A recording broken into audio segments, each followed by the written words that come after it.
Saludos estudiantes, vamos a revisar en este caso el módulo de análisis financiero de nuestro curso virtual, Finanzas Básicas para No Financieros. Esta parte es muy interesante porque prácticamente nace desde el tema de un diagnóstico y ese diagnóstico financiero es básicamente mirar cómo la información contable puede proporcionar de alguna manera la situación o una foto real de la empresa, es decir, la empresa cómo está en ese momento. Es decir, mirar de pronto si la empresa tiene muy buenos márgenes e indicadores, que es lo que vamos a ver en esta unidad, y poder con esos márgenes e indicadores tomar las mejores decisiones de acuerdo, en este caso, a la compañía. En el diagnóstico financiero también es muy interesante y básicamente se da respuesta a el capital de trabajo que la empresa posee es suficiente obviamente para atender toda la actividad económica. Entonces, existen unas cuentas muy importantes que componen ese capital de trabajo, que básicamente son la cartera, que son las cuentas por cobrar, las cuentas por pagar, que son los proveedores, y la administración de los inventarios. ¿Cómo se ha financiado la empresa? Esa pregunta es muy interesante en el sentido de saber cuál es el componente a nivel financiero, es decir, con las obligaciones financieras, cuánto está compuesto esa empresa y cuánto en este caso los socios capitalistas de la empresa también hacen parte allí con sus aportes.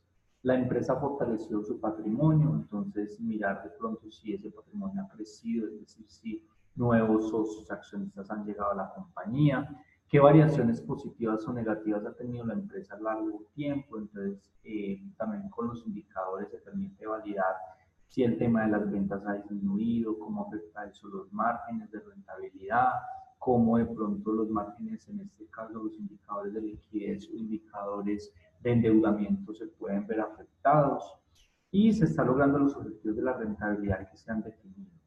En el diagnóstico financiero también es muy importante, antes de entrar con los indicadores, hacer un famoso análisis vertical y un análisis horizontal.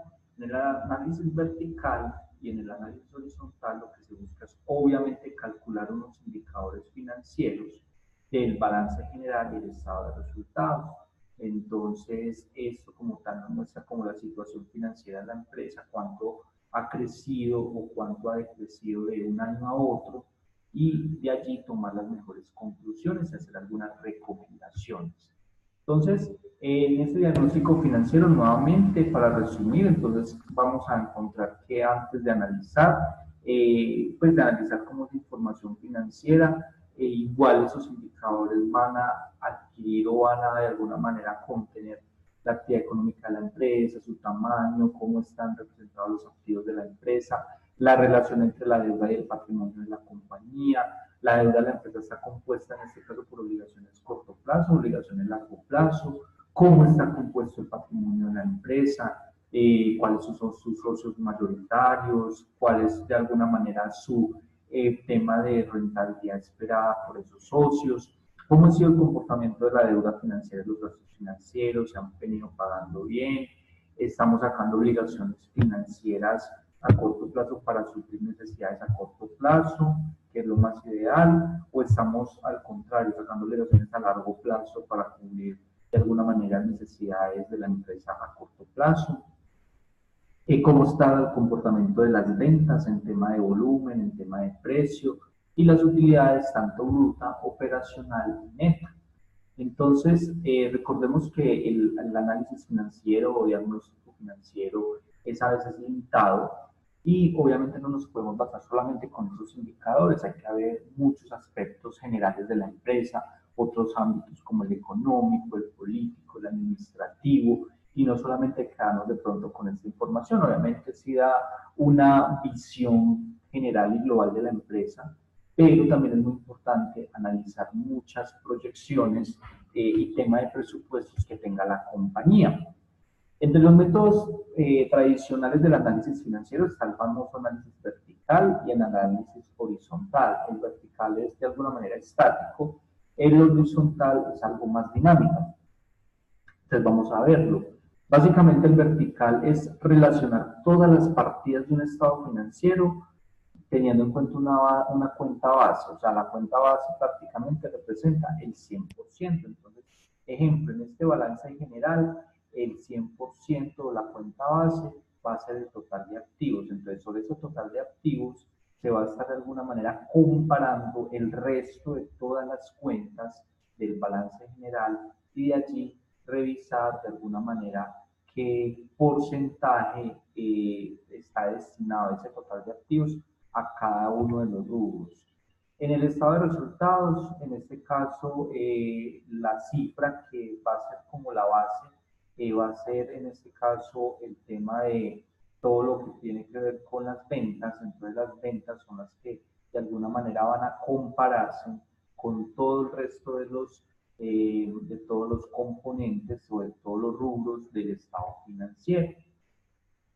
Eh, lo que nos dice acá es que puede inferir obviamente esa variación porcentual de cuando hacemos el análisis vertical, pero pues obviamente también hay que, como les decía, analizar otros factores. Acá obviamente se hace una comparación de cuánto ha sido la variación año tras año.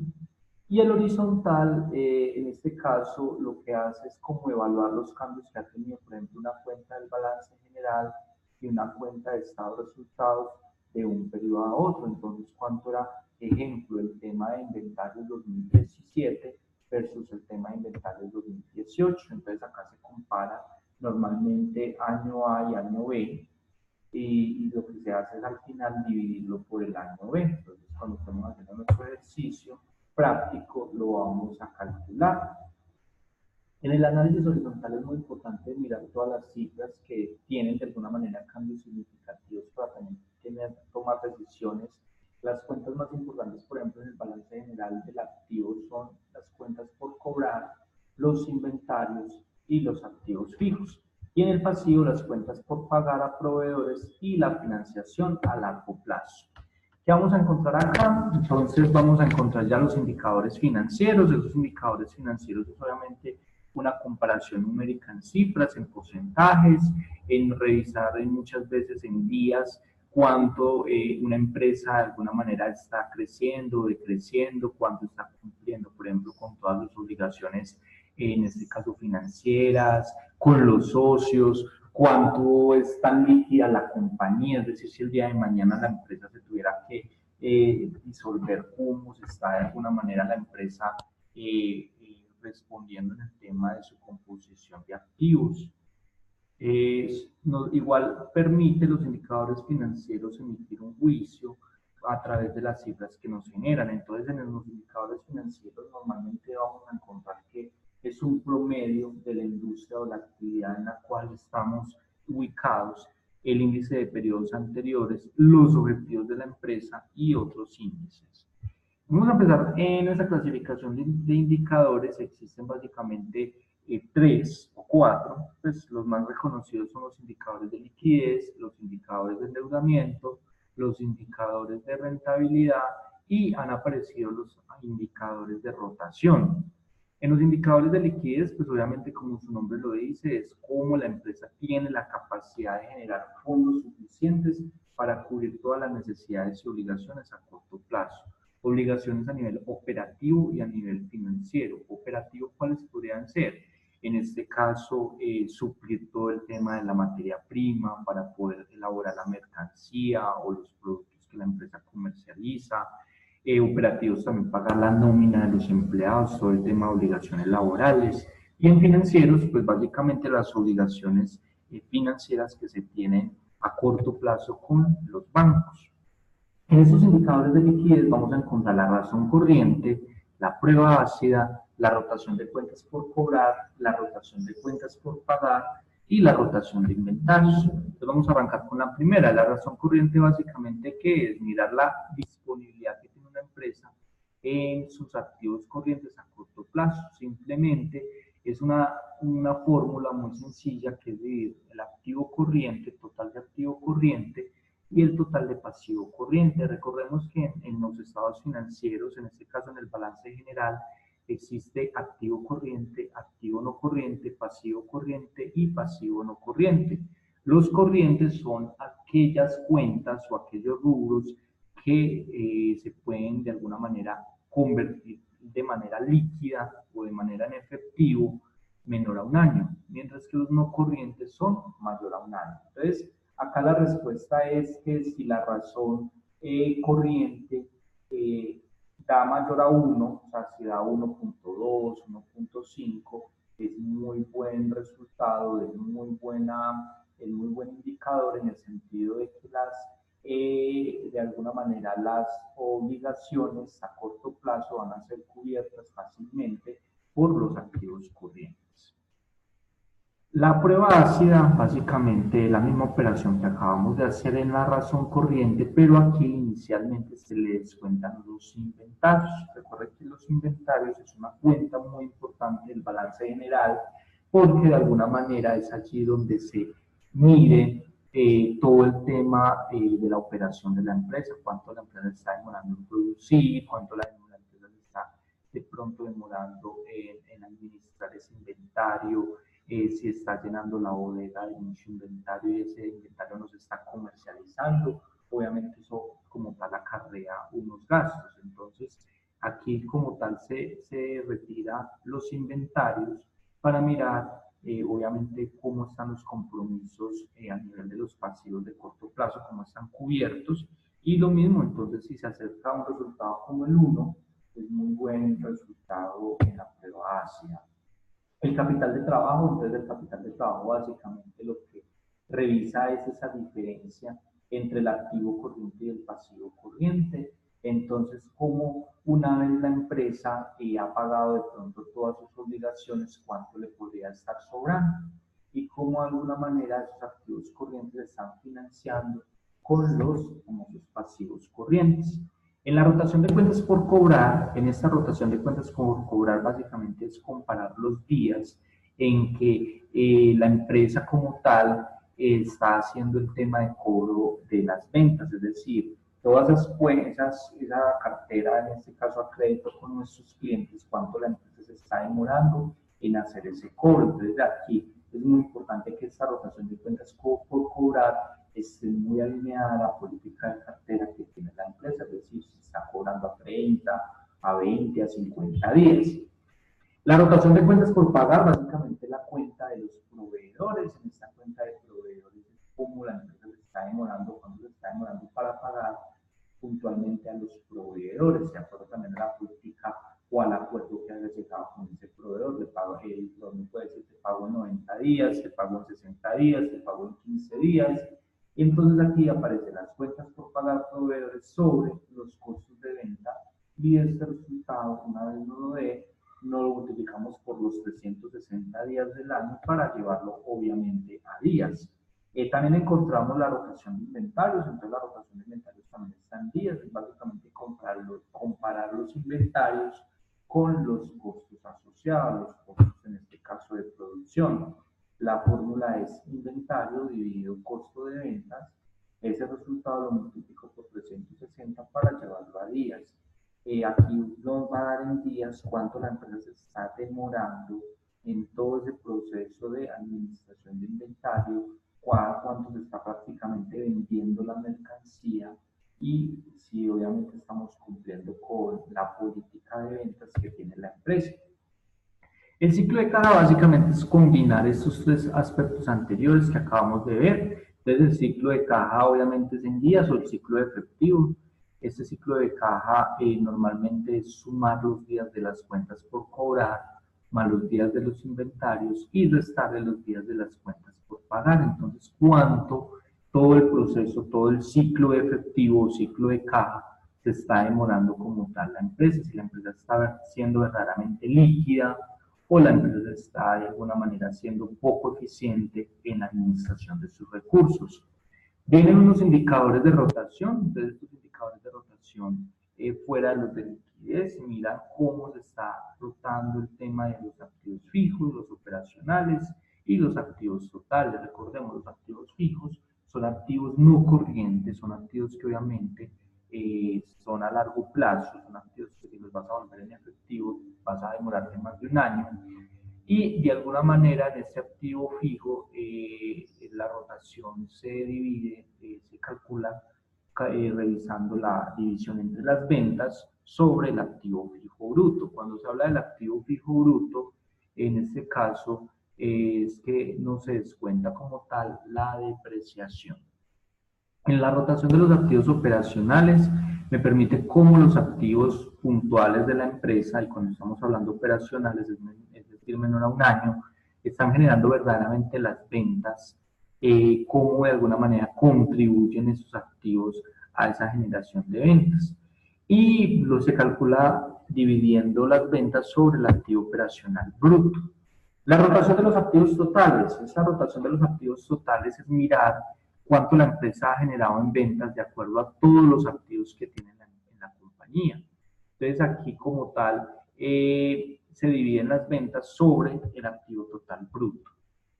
Llegamos a unos indicadores muy interesantes que son los famosos indicadores de endeudamiento, y estos indicadores de endeudamiento lo que buscan es mirar cuánto es el riesgo que la empresa puede estar corriendo en el caso de financiar los activos con deuda, o de pronto si no es tan rentable a veces financiar con los propios socios. Entonces acá hay unos indicadores interesantes como el nivel de endeudamiento financiero, la deuda financiera sobre el EBITDA, la cobertura de intereses, el impacto de la carga financiera y la concentración del endeudamiento a corto plazo.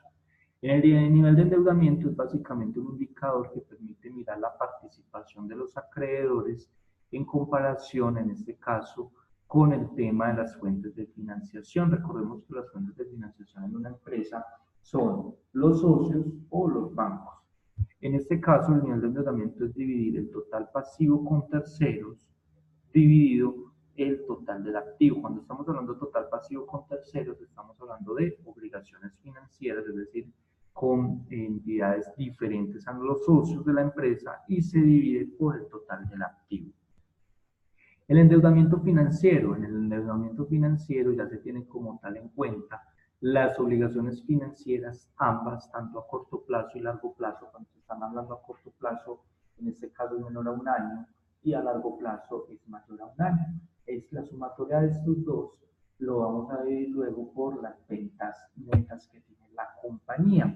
La deuda financiera básicamente se interpreta como el número de años que tomaría cancelar la deuda, en este caso si el EBITDA se destinara solamente a ese fin. Es decir, recordemos que el EBITDA es una palabra inglesa, una palabra que en este caso se describe como los ingresos antes de intereses, impuestos, depreciación y amortización.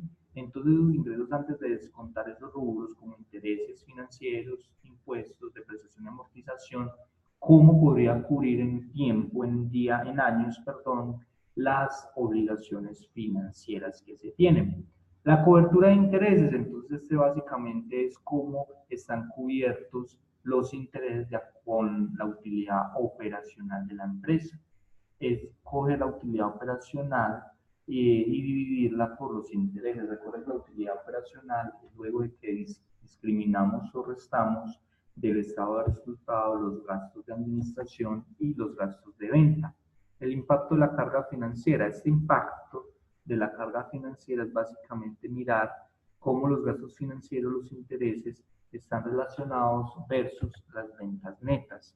La concentración de endeudamiento en el corto plazo, entonces es puntualmente mirar el pasivo corriente, recordemos que es a menor a un año, y lo dividimos por el total pasivo con terceros. Entonces, total pasivo con terceros, en este caso, estamos hablando de esas obligaciones que se tienen con las entidades financieras. La situación a nivel de crisis financiera, entonces acá hay unos parámetros a nivel general. Habla de que el endeudamiento financiero debe ser menor al 30%. Obviamente uno encuentra muchas empresas a veces endeudadas en el 60% versus el 40% que serían los socios.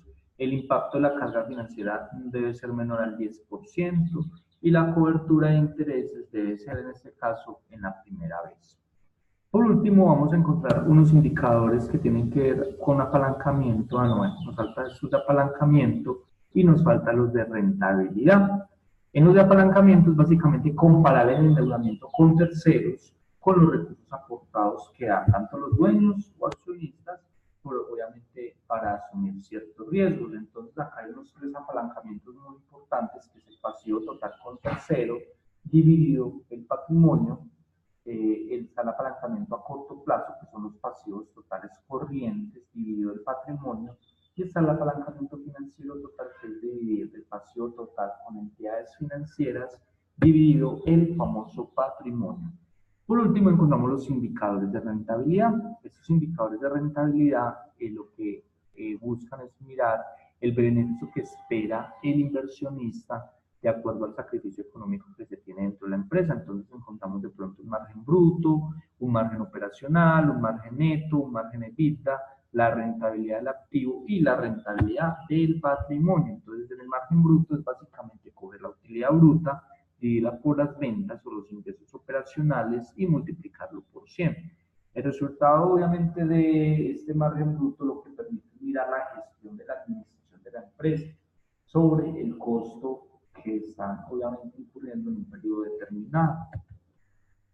El margen operacional escoge la utilidad operacional luego de discriminar o de descontar los gastos de administración y los gastos de venta sobre las ventas o los ingresos operacionales. Entonces también permite evaluar la gestión de la administración a nivel de los gastos y las ventas, gastos en administración y ventas que se tienen en cuenta en un periodo determinado. El margen neto es coger la utilidad neta o la utilidad del ejercicio, dividirla por las ventas o los ingresos operacionales y multiplicarlo por 100. Es básicamente mirar y evaluar la administración después de restar todos los egresos de la empresa, todas las salidas, y compararlas obviamente con el tema de la utilidad. Si está generando obviamente una utilidad, es que hay una buena, puede ser una buena administración, obviamente hay muchos factores externos, pero si en este caso está generando pérdidas, ahí es donde se debe entrar a evaluar. El margen EBITDA, por cada 100 pesos en ventas, ¿cuánto me queda de utilidad operacional? Entonces, en este caso es como mirar el EBITDA dividido con los ingresos operacionales. Recordemos que el EBITDA es simplemente aquellos ingresos antes de los intereses, impuestos, de depreciación y amortización, y lo dividimos por los ingresos operacionales.